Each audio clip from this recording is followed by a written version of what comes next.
IMC प्रमुख मौलाना तौकीर रजा को Bareilly police ने हिरासत में लिया है। बता दें कि जुम्मे की नमाज के बाद सामूहिक गिरफ्तारी देने का ऐलान पर पुलिस प्रशासन अलर्ट था। इस्लामिया ग्राउंड के साथ ही मौलाना के आवास समेत प्रमुख जगहों पर पुलिस बल तैनात कर दिया गया था। स्कूलों में आधे दिन का अवकाश देकर बच्चों को घर भेजा गया। शहर के बीच स्थित रोडवेज बस अड्डे में बसों की आवाजाही बंद कर दी गई। बसों को बाहर से निकाला गया। मौलाना तौकीर रजा ने सामूहिक गिरफ्तारी का ऐलान किया था। अब उनके समर्थन में मुस्लिम समुदाय के तमाम लोग गिरफ्तारी देने की मांग पर अड़े हैं। वहीं मौलाना ने कहा है कि शांतिपूर्ण ढंग से गिरफ्तारी देनी है। मौलाना तौकीर रजा ने कहा है कि सुप्रीम कोर्ट के अधिकारों का हनन हो रहा है। अगर कोई अपराधी है तो उसके मकान, मदरसा और मस्जिद पर बुलडोजर क्यों चलाया जा रहा है? इसका विरोध करेंगे। बोले हम अपनी रक्षा खुद करेंगे, इसका हमें अधिकार है। अगर कोई हम पर हमलावर हुआ तो उसे जान से मार देंगे। बोले पुलिस और हिंदूवादी दल मुल्क को बर्बाद कर रहे हैं। इसके खिलाफ बरेली से अभियान शुरू कर रहे हैं जो पूरे देश में चलाया जाएगा। अपने मदरसों की, अपनी मस्जिदों की, अपने ईमानों की हिफाजत हमें खुद करनी है। मैं आपसे कह रहा हूँ कि जहाँ तक हो सके मुझ पर भरोसा करो। मैं जो काम कर रहा हूँ मुझे काम करने दिया जाए।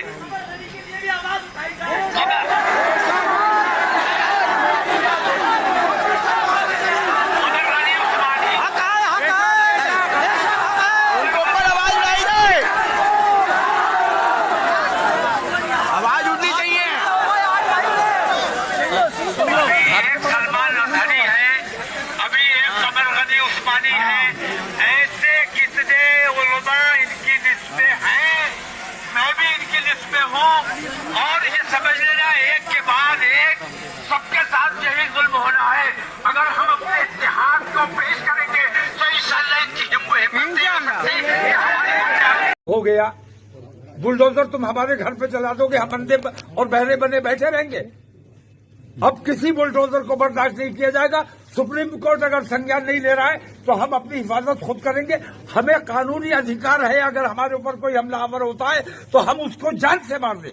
यह हमें कानूनी अधिकार है। आज आप निकल रहे हैं, आज किस तरीके से अभी आपका क्या प्लान है? आज आप कैसे निकल रहे हैं इसमें? मैं अभी नमाज पढ़ने जा रहा हूँ, उसके बाद मैं इन संवैधानिक तरीके से, अमन पसंद तरीके से मैं गिरफ्तारी लेना चाहता हूँ, क्योंकि मैं किसी के सामने अपनी शिकायत रख नहीं सकता। मैं मजबूर हूँ। जो जिनके सामने शिकायत रखनी चाहिए वो हिंदुस्तान के सबसे बड़े बेईमान है। नरेंद्र मोदी आजाद हिंदुस्तान का सबसे बड़ा झूठा और मक्कार प्रधानमंत्री है। ऐसे प्रधानमंत्री को कोई ज्ञापन नहीं दिया जाएगा और ऐसी सरकार की मौजूदगी में हमें आजाद रहने का कोई अधिकार नहीं है।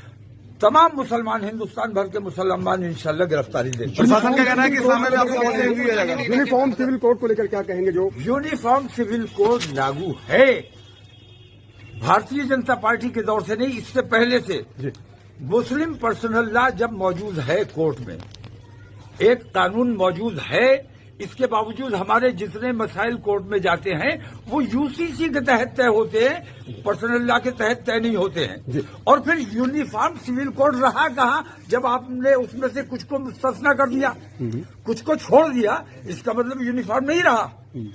तो ये बेईमानी हो रही है। ये तमाम चीजें सिर्फ मुसलमानों को सताने, दबाने और परेशान करने के लिए। मैं ये कहता हूँ इन तमाम लोगों को मंदिरों से कोई मोहब्बत नहीं है। मंदिरों से मोहब्बत नहीं, असल में मुसलमानों को तकलीफ पहुंचाना है। अगर वाकई तुम मंदिरों से मोहब्बत करते हो, ज्ञानव्यापी मैं छोड़ने को तैयार हूं, दस्तबरदार होने को तैयार हूं। चलो पहले चाइना तुम्हारे कहा कितना कब्जा कर लिया है। कैलाश मानसरोवर चाइना के बाप की जागीर रही है, हिंदुस्तान का है। और हमारे दौरे हुकूमत में हमने हिंदुओं को वो सौंपा था कैलाश मानसरोवर। आप विश्व शक्ति बने हुए कैलाश मानसरोवर, अगर वाकई तुम हिंदुत्व की बात करते हो और मंदिरों की बात करते हो तो मुसलमान कमजोर है, उस पर बुलडोजर चला के उसकी मस्जिदें तोड़ दोगे। अगर तुम ईमानदार हो अपने मंदिर के लिए, अपने हिंदुत्व के लिए, मैं तुम्हारे साथ चलने को तैयार हूं।